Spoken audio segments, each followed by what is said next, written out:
Isang magandang umaga po muli sa ating lahat, mga minamahal naming kababayan dito po sa lungsod ng Taguig. Nandito po tayo sa isa na naman pong segment ng Source of Strength. At ang layunin at dalangin ng pamahalang lungsod ng Taguig na patuloy po tayong makasumpong ng kalakasan sa pamamagitan ng programang ito sa pakikinig natin ng salita ng Panginoon. Ang sabi ng salita ng Diyos, na ang tao ay hindi nabubuhay sa tinapay lamang, ngunit sa bawat salita na nagmumula sa bibig ng Panginoon. Man shall not live by bread alone, but by every word that proceeds out of the mouth of God. Huwag din po natin kalilimutan na ang salita ng Diyos ay gabay ng ating pamumuhay. Sabi ng Psalms 119:105, Thy word is a lamp unto my feet, and a light unto my path. So, dalawang mahalagang talata po yan, kaya tayo po ay nagsisikap naman na makapaghatid po sa inyo ng mensahe galing sa Diyos upang sa ganon ay sa kabila ng ating nararanasan na pandemya, bagamat medyo nagluwag na ng kaunti, ay patuloy nating maitingin ang ating mga mata doon po sa pag-asang galing sa Diyos. Saglit muna po nating idulog sa Panginoon ng ating pong pagbubulay ng Kanyang salita. Dakilang Diyos, maraming salamat po sa umagang ito. Kayo ang patuloy naming niluluwalhati, pinasasalamatan, pinupuri, at binibigyan ng parangal sa inyong patuloy na pagkakalob sa amin ng kalakasan at ng lahat ng aming pangailangan. Kumulang 3 buwan na po ang naming pong karanasan dito po sa pandemya at nagpapatuloy pa. Salamat po sapagkat sa loob ng mga araw, mga linggo at ilang buwan na yun ay kayo po ang nag-ingat sa amin. Iling namin na sa umagang ito ay patuloy kaming makasumpong ng biyaya ng buhay mula sa iyong mga salita. Amin pong iniahabilin sa inyo ang nalalamig sandali ng amin pong talakayan sa makapangyarihang pangalan ni Kristo Jesus na aming Panginoon. Amen. Amen. At kasama ko pong muli si Pastor Jim at si Pastor Tony. Magandang umaga po sa inyo lahat. Okay po, ang ating pong tatalakayin ay dito naman sa bahagi ng John chapter 11 pa rin po, no? John chapter 11, nandito po yung famous story na binuhay ng Panginoong Jesus si Lazaro, yung isa sa kanilang kaibigan. And pinasimulan po namin ito dun sa pagkilalang lahat tayo ay makakaranas. Ang iba'y nauna na sa ating nakaranas ng kamatayan. If there is one reality that we cannot deny as part of our learning experience, lesson that we should not neglect is that death is real. Ilang linggo na po ang naging biktima ng COVID-19 sa buong mundo. Ang pinagpapasalamat po natin dito sa ating lungsod ay kakaunti lamang at dalangin natin na siyempre huwag nang dumami. Kaya nga tayo ay mayroong tayong pag-aaral din tungkol dun sa kamatayan para lang sa ganon, makita natin na may pag-asa pala sa kabila ng buhay na mayroon tayo ngayon. Okay, so Pastor Tony, babasahin niya John chapter 11 mula po sa verse 28 hanggang 37. 28 to 37. Pastor Tony? Juan 11, simulan po natin sa 28. Pagkasabi nito, umuwi si Marta, tinawag niya si Maria at binulungan, narito ng guro at pinatatawag ka. Pagkarinig nito, nagmadaling tumayo si Maria upang salubungin si Jesus. Wala pa si Jesus sa Nayo. Naroon pa lamang siya sa lugar kung saan siya sinalubong ni Marta. Nang makita ni Maria madaling tumayo, tumaba, sinundan niya ang mga Hudyo makikiramay sa kanila. Akala nila pupunta siya sa libingan upang umiyak. Pagdating ni Maria sa kinaroroonan ni Jesus, nagpatira pa siya sa paanan nito at nagsabi, Panginoon, kung narito po lamang kayo, hindi sana namatay ang aking kapatid. Nahabag si Jesus at nabagbag ang kanyang kalooban nang makita niyang umiyak si Maria, pati na mga Hudyong kasama nito. Saan ninyo siya inilibing? Tanong ni Jesus. Sumagot sila, Panginoon, halikayo, tignan ninyo. Tumangi si Jesus, kaya't sinabi ng mga Hudyo, talagang mahal na mahal niya si Lazaro. Sinabi naman ng ilan, nagpagaling siya. O napagaling niya ang bulag, bakit hindi niya nahadlangan ang pagkamatay ni Lazarus? Ayan. Okay, so simulan natin, Pastor Jim. Okay. Insights natin. Makikita po natin dito na pareho si Maria at si Martha nang sinalubong nila ang Panginoon, pareho ng sinabi, no? Sabi ni Maria, Lord, if you had been here, kung narito ka sana, ay hindi namatay ang aming kapatid. Nandun yung yung paghihinagpis, yung disappointment, no? Pero siguro nung narinig nila yung pahatid response ng Panginoon na ang kamatayang ito ay hindi para ang sakit na ito ay hindi para sa kamatayan, kundi para sa kaluwalhatian ng Diyos. Ang pumasok lang sa isip ay yung hindi para sa kamatayan. Ay namatay. Kaya na-disappoint. Hindi na pumasok sa puso nila yung ito'y para sa kaluwalhatian ng Diyos. This is for the glory of God. Kaya may mga pagkakataon talaga na tayo ay nakatingin lang doon sa circumstances, sa natural. At hindi natin alam hindi natin makita na sa lahat ng pagkakataon, bawat nangyayari sa ating buhay, oportunidad yan para maluwalhati ang Diyos. At minsan may mga bagay na sinasadya ng Diyos. Ano? Yeah. Dito kasi, bagamat nagpasabi na sila, kasi kaya nila nasabing kung nandito ka lang sana. Anong verse yun? Pakibasa mo nga ulit. Verse 32. 32. Panginoon, kung narito po lamang kayo, hindi sana namatay ang aking kapatid. Bakit ganun ang pasabi nila? Di ba, Pastor Tony? Nagpunta sila doon at ang ipinasabi, may sakit ang kanyang kaibigan na si Lazarus. Parang hindi na lang nila sinabi, yung kapatid namin, talagang ang sinabi talaga, yung kaibigan nyo, na matalik na si Lazarus ay may sakit. Yung minamahal ninyong kaibigan. Dinagdag pa yun, ano? Hindi lang kaibigan, yung minamahal ninyong kaibigan. You must really care for this person kasi mahal mo talaga, no? Pero ang sinabi dyan, sinadya niyang mag-stay pa doon ng ilang araw? 2. 2 araw. Kaya pagdating nila doon, hindi lang 2 araw ng patay. 4 days na nga, di ba? 4 days na. So yung pagkakasabi nilang kung narito lamang po kayo, may halong pagka-upset kumbaga. Kumbaga sa ano. Kasi pinasabihan naman nila. Kaso hindi naman lang dumating. Hindi nagmadali. Hindi man lang, wala man lang yung pagsisikap sana. At hindi rin nag-daily na. Wala rin daily. Hindi man lang nagsabi doon sa inutusan na, sige, umuwi ka na. Sabihin mo sa kanila, susunod na ako, mabilis lang ako. Hindi rin lang Walang kumbaga sa walang mensahe na ibinalik. Pabalik, kaya medyo upset. Kaya siguro, nung pagbalik doon, nung inutusan, kasi wala dyan Siguro nagtanong sila Maria, ano sabi ni Jesus? Actually, bago pa nakabalik, patay na yung si Lazarus noong mga panahon na yun. So may konting pagka-upset, sila Mary and Martha. Kasi totoo naman na yung kamatayan, isang katotohanan ito ay hindi natin may tatanggi na katapusan na ng buhay dito sa mundo na ito. So ulitin ko po yun ng kamatayan ay pagtatapos ng buhay dito sa mundo nito. Hindi ko sinabing katapusan na ng lahat. Ang sinasabi ko po, ito po yung katapusan ng buhay natin dito sa ibabaw ng mundo na ito. Mamaya matatalakay namin, bakit sa ibabaw ng mundong ito? Kasi, hindi ko alam kung mamaya o sa susunod. Kasi meron pang buhay pagkatapos dito sa ibabaw ng mundong ito. Ang buhay po natin ay nagsisimula sa loob ng tiyan ng nanay natin.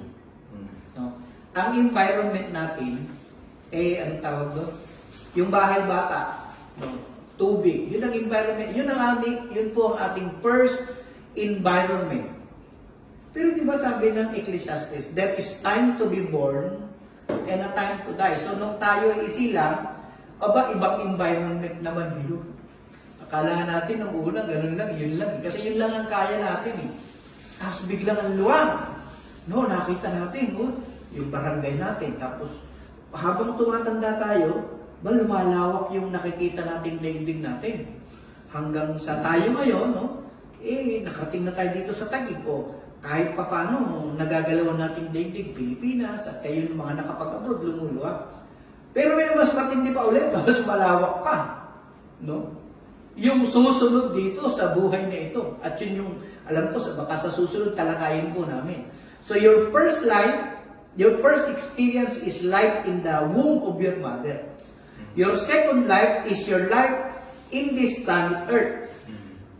And there is another life. At hindi na dito yung environment natin.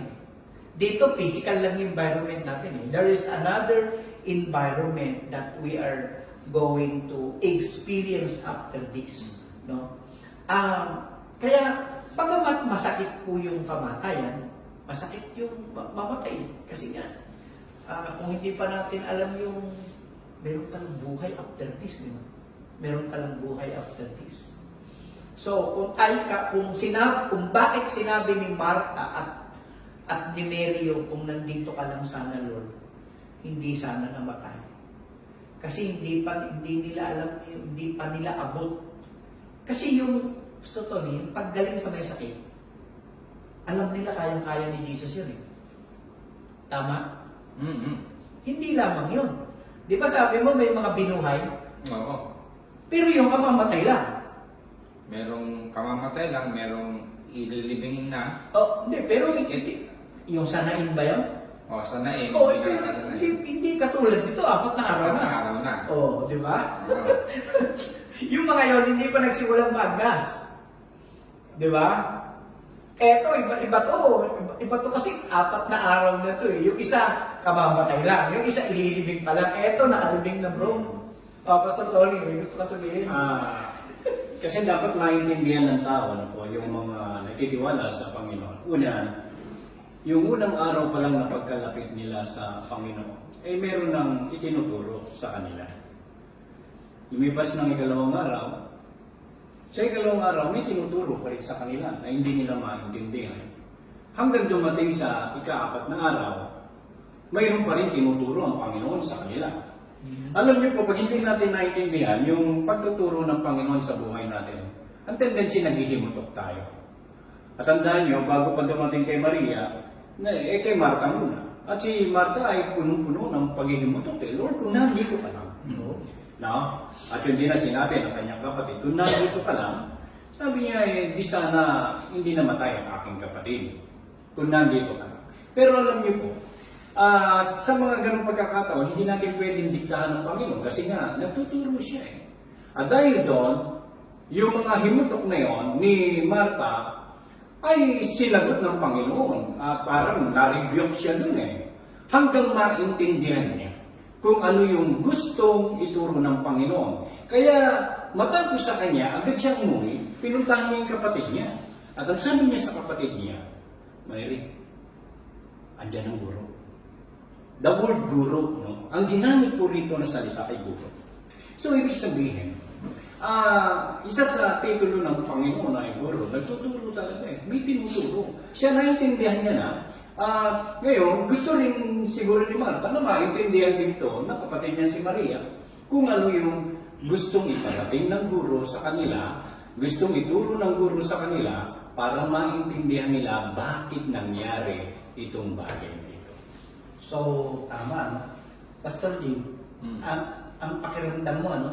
Pakiramdam natin, na-upset si Mary at si Martha dahil ang tagal.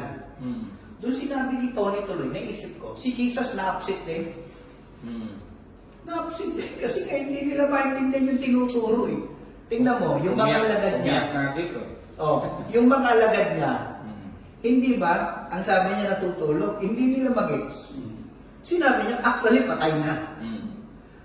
So, kailangan mangyari ito para dun, for the sake ng kanyang disciples. Pagdating niya dito, pati si Mary at si Martha, hindi pa rin sila pala nananampalataya doon sa puntong kayang buhay. Kung na-absent si Mary at si Martha, si Jesus din na-absent. Okay po. Sa buhay po natin, mga kapatid, may mga bagay na a-absent tayo. Pero on the other hand, kailangan din tanongin natin ang sarili natin. Hindi kaya na-absent din si Lord kasi parang hindi na tayo nakalayo doon sa pananampalataya natin, hindi na tayo nakalayo. Kay Pastor Jim, isa ka pang punto na gusto dagdagin? Nabanggit sa verse 35, pinaka-maikling memory verse ito, Jesus wept. Yung Umiyak ang Panginoon. Yun. Kaya, ang tanong, bakit umiyak ang Panginoon? Alam naman niyang bubuhayin niya si Lazarus. Di ba? Sabi nga dun sa mga naunang talata, patay na si Lazarus at ako'y natutuwa. Oh, di ba? Tapos dito, naiyak. umiyak ang Panginoon. So, ito ang tanong na dapat nating sagutin. Bakit kaya umiyak dito ang Panginoon? For sure, hindi dahil napipighati siya sa pagkamatay ni Lazarus. Bakit kaya? So, Ayun, minsan tayo, no? Ako, naging guro ako ng mga anak ko eh. Pag hindi nila maintindihan yung explanation ko at hindi makuha ko, parang naririndi ako, nakapaiyak na nga ako. Ang dami ko ng tulong, kaya hindi makuha, maintindihan. Dahil ganito kasi hindi tayo makakarating doon doon sa bubuhayin niya si Lazarus. Alam naman po ninyo lahat ng kwento. Pero gusto ko lang makita niyo itong insight na to. Right before he would show his power over them, he showed to the people around him that he is fully man. Yung kanyang humanity. Kasi hindi pwedeng hindi umiyak ang isang tao na hindi naman talaga tao. Robot ba si Jesus? Hindi. Siya ay tao. At ang isa sa patunay po na siya ay human, 100% human, is that meron siyang feelings. Meron siyang pakiramdam. Nakakaramdam siya ng kalungkutan. Mamaya i-offer natin yung ilang mga posibleng dahilan bakit siya napaiyak. But for sure, the reason why is for us to understand that Jesus Christ is fully human. Siya po ay taong-tao talaga. Hindi ho siya fake. 100% po siya na tao. After this, pagkatapos niyang umiyak, nakita ng lahat na siya ay tao. Ipapakita naman niya yung kanyang pagiging pagka-Diyos. May gusto kong idagdag. Oo, tao, pero tulad ng sinabi ko kanina, ang kanyang pagpipighati ay hindi dahilan sa namatay si Lazarus, kundi yung kawalan ng pananampalataya ng mga taong nakapaligid sa kanya. Doon, palagay ko napighati ng gusto ang Panginoong Jesus. Kaya siya ay napaiyak. Tama. That's legit. Legit yun. No? Yeah, tama po yun, no? Yung binabanggit kanina ng Pastor Rador, dapat maintindihan po natin na ang Panginoong Jesucristo kasi ay nagkatawang tao. Diyos na nanawag sa lupa at nagkatawang tao. Yun po yung pinupunto kanina na dapat natin maintindihan. At dito, pinatunayan na yung pagkakatawang tao nga niya ay talagang patunay na siya ay tao. Naiyak eh. Okay. So, bago lang po kami manalangin, just to add doon sa mga sinabi po nila. Kasi dyan, yan nga yung paboritong memory verse namin. Jesus wept. Dalawang word lang. Nung gawan nila ng mga pagkakahati-hati, mga Bible scholars, talagang doon lang talaga, ginawa nila yung verse nun, dalawang word lang, shortest verse in the entire Bible. No? Jesus wept. Bakit nga ba siya umiyak? No? Una, yung sinabi ko kanina, ipinakita yung kanyang pagiging, yung side ng kanyang pagiging tao. Kasi mamaya, bubuhayin niya, yun naman yung kanyang pagka-Diyos. Ikalawa, sinabi naman ni Pastor Jim, na naiyak na lang talaga siya dahil yung mga tao medyo ang bagal talagang manampalataya eh. Because of lack of trust, napaiyak talaga siya.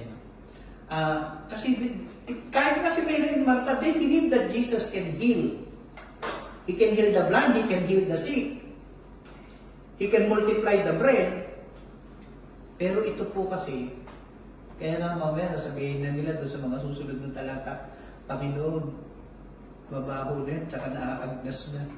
Kasi they can only believe kung may sakit o kamamatay. Pero po ito nagdi-decompose na po yung katawan.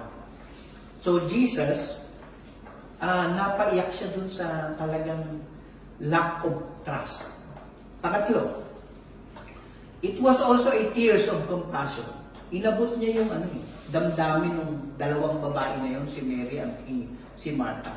Talaga pong affected po sila. Alam niyo po kung kayo ay makikiramay, makikita ko yun sa mukha niyo. Alangan namang makiramay sa kay Mary at kay Martha na nakangiti. Alangan naman niyang pagalitan yun, hindi naman din pwede. So, isa sa dahilan kaya siya umiyak ay para naman maabot niya yung damdamin to comfort those who needed to be comforted. So, he has to do it. Nobody is happy with death. Walang masaya eh. Wala namang masaya na namamatay. So, ginawa niya po yun. And lastly, palagay ko po, nakikita niya yung magiging reaction, Pastor Jim, nung kanyang mga disciples, pag siya na ang namatay. Kaya dito, parang napi-preview niya na, paano kaya itong mga alagad ko? Paano kaya itong mga tagasunod ko pag ako na ang namatay? Hindi nga sila nagkamali, di ba? Nangisda na nga eh. Bukod sa nangisda, talagang they are fearful and they are a little bit hopeless. Well, yun yung future na reason ng kanyang tears.